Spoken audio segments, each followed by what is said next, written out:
maybe a top laner, but with Keen especially, you would expect it to be Jarvan top. So very intriguing to see what they go with. Nara is a famous lane counter. Comp usually does win out when there's equal power levels mid lane. Yeah, nice flash away there by Septon, keep himself safe. Thought maybe we'd see Umpty try to chase in with a flash of his own. But they just get a little... To gang. Return gang to mid lane will happen eventually, although this time it's actually about Malrang. Flag and drag comes through, but Kuzan still has that package available, so doesn't even have to use it, doesn't have to use the flash either. It's a little bit of damage. Meanwhile, in the bottom lane, a bit of a back and forth coming through here as Teddy goes low, jumps up with the Feather Storm to keep himself alive. Doesn't quite get the feathers in onto Duel, but they take Ella dangerously low. Fate's Call coming through, as is the teleports from both sides. Someone arriving with the Meganar. Knocks him into the wall, now looking for Keen. Will get popped back with that explosive cast, and he's going to go down. The Kitty's going through. Will not be able to do enough to lock somebody down here for Ella to get back in, so or for Duel to get back in, rather. Two, and then game 3 ended up also being a bit of a nerve-wracker where Janae were ahead for part of, and were dominating first place. We had so many seasons where Rox was already very deadly for Janae, so they have to be very careful in approaching those objectives. Malrang going forward. Going to be finding anything with the flag and drag. That's actually Fate's Call used. Yeah, Fate's Call coming through. Teddy will dodge the knock up there with that Feather Storm, keeping himself safe. Snowflower looks for the grand. But when you have such a difference in impact, it's coming through, looking for Septon. He's going to flash to the side, keeps himself alive with that heal, but now Malrang might be in a spot of bother. Just have the flash. He'll get popped back, and he is going to go down. Flag and drag through. Maybe gets it. Actually, the flash at the last second. The rocket not going to connect, but Kuzan, he does have that empowered auto attack. Does take down from the turret. We're not seeing it from Keen. He's not going to join in. And actually, so on. He'll just cancel. Against auto attackers like Nara, who's ignoring Maokai. Okay, well, that's just going to be the whiff. Snowflower a bit too fast. Will not get locked down. Thanks, Cloud Drake.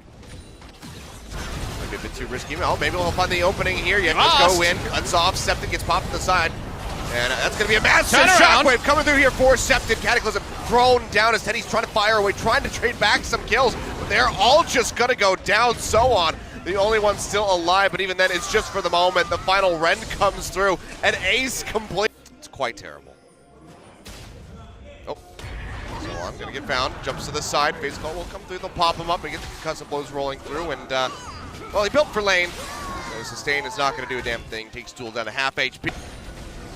Confirmation of Baron with the Ren, so there's still a chance they can take this. In the face of the enemy is hard, and so on is around 75% Narbar. He's going to be TPing through here. Malrang going forward. As that flag and drag, but doesn't find anything, and he goes low. Teddy firing away, forces out the flash. Grand entrance from Snowflower on the backside. The fight pops up too, and Keen is just getting junked out by the Corki here in the front lines. He will go down, trying to wrap around.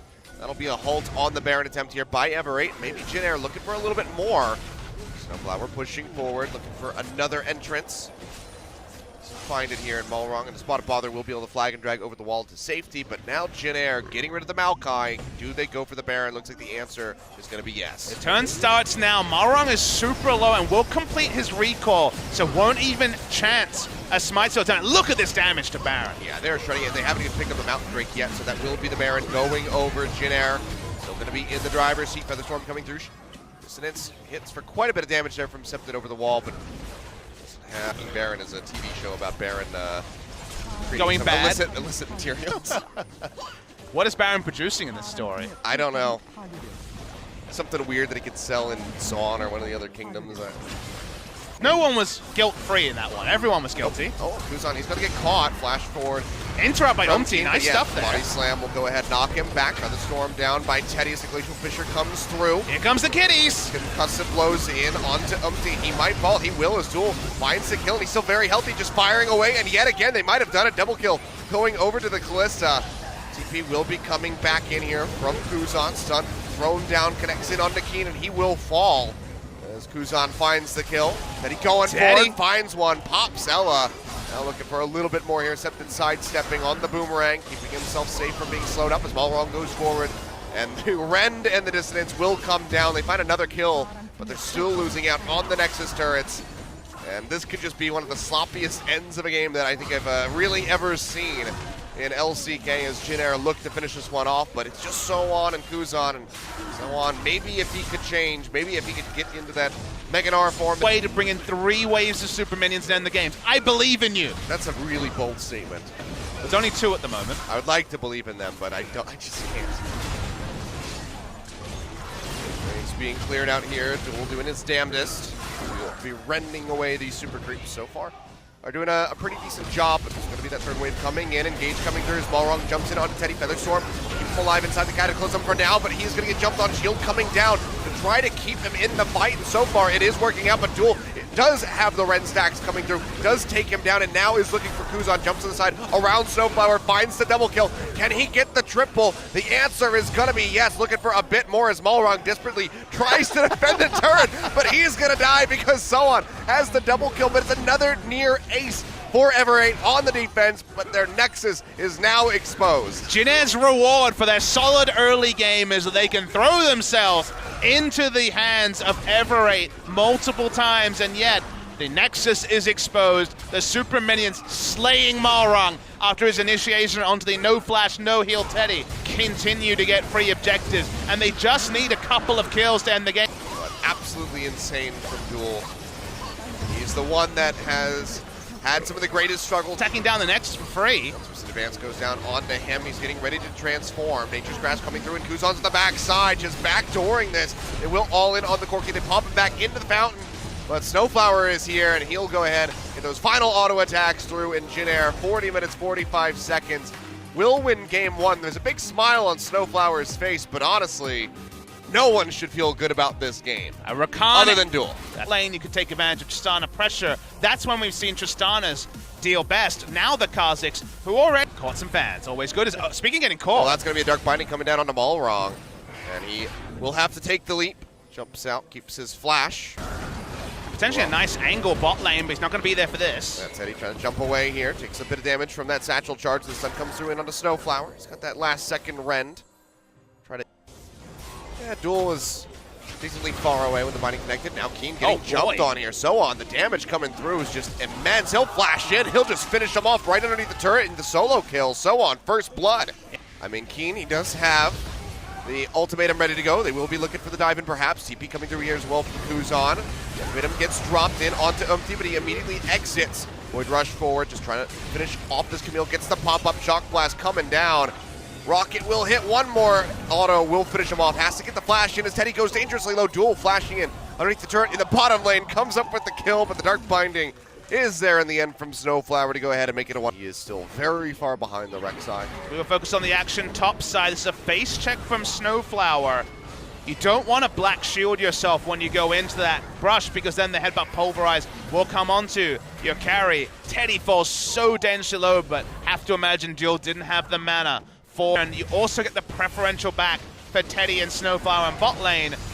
You want to know what winning on every pop. TP immediately coming down from the side of Kuzan, but Malrong's wrapping around the back with the ultimatum coming through. Almost finds that 1v1 interrupt kill. on the teleport as well. So on, yeah. I was going to say, maybe almost, I don't know what he did past Home Alone, but maybe. The way the map works, you need to play smart, because for now, Everate a stable like contest. Malrong walks up, 3,000 health now. He's going it dangerously low. Teddy will have that rend. Can they get a miraculous steal? The answer is going to be no. Now Ella is in the front of the pit. Pops the ultimate to keep himself alive, but still has the flash with the shockwave. Clips in onto Soan, finds the kill, and now they're looking for more because Jin is stuck into the pit. Keen with the tactical sweep tries to get a little bit of damage. Kuzan's forced away with the flash, but Malrong pursues over the wall with the leap, takes him down. Now ultimatum down onto Teddy. Satchel charge there as well. The explosive charge rather will finish him off. And Jin have to scramble. It's and Snowflower, the only 2 remaining members left alive, to try to carry out these Baron buffs. Dark Binding connecting in. Malrong looking for the kill. Does have that flash if he wants to go over the wall, but maybe looking for the fight. Malrong just buying a little bit of time here for the rest of his squad to arrive, but doesn't even need it. Comes up with a solo kill. Jin, but they don't force well Achilles. They don't really have initiation. Kuzan gonna get jumped on, taking so much damage while isolated. Malrong might just have the solo kill. Kuzan does fire back a little bit, almost takes him low enough for the kill, but that step. Starting this one up, and Keen's TPing in from the bottom lane. They would have to confirm yet again from Teddy on that Callista. Now flash away, not going to be finding anything with that pulverizes Ella. Nor the slow from the Righteous Glory. A big shock blast connects into the backside, taking Duel and Septon down to about half HP each.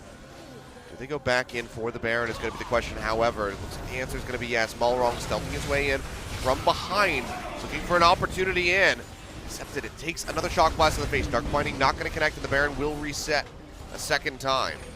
This sort of play is correct for Jin Air because they are winning the poke battle, Achilleos, but trying to force would definitely be the wrong decision. So this is a very polarizing moment here. Control ward once again on the Baron. Kuzan poking. Oh, look at that damage. Takes so much damage. Kuzan just firing away with the shock blast offered up as well from Joe can just auto attack the Rift Scuttler. Accepted. He's got to answer the wave in the top lane. He's not going to be here for the fight. Should one break out, that will be the Baron going over to Jin Air, and it seems like this time all 5 members can egg war of attrition. They come up with a victory. Umti, he's checking Malrong, who's very far forward, but Kuzan is here. Blast Cone taking Umti out to safety. Can they follow up with a kill? He flashes away from the leap, will keep himself alive, will keep that Baron buff. And Malrong gets very aggressive. Interesting to see Scepted back away there while being formidable. Is not as strong as Jace. Jewel could be getting jumped on here. Almost goes down, will be chased hard forward here. Teddy just going ham right in underneath the turret, will come up with the kill and keeps himself alive. Now looking for Ella, finds the double kill. Teddy just pressing the go button, dives straight in. That could just lead to the end of the game now. Scepted needs a monstrous shockwave if he's going to stop this push.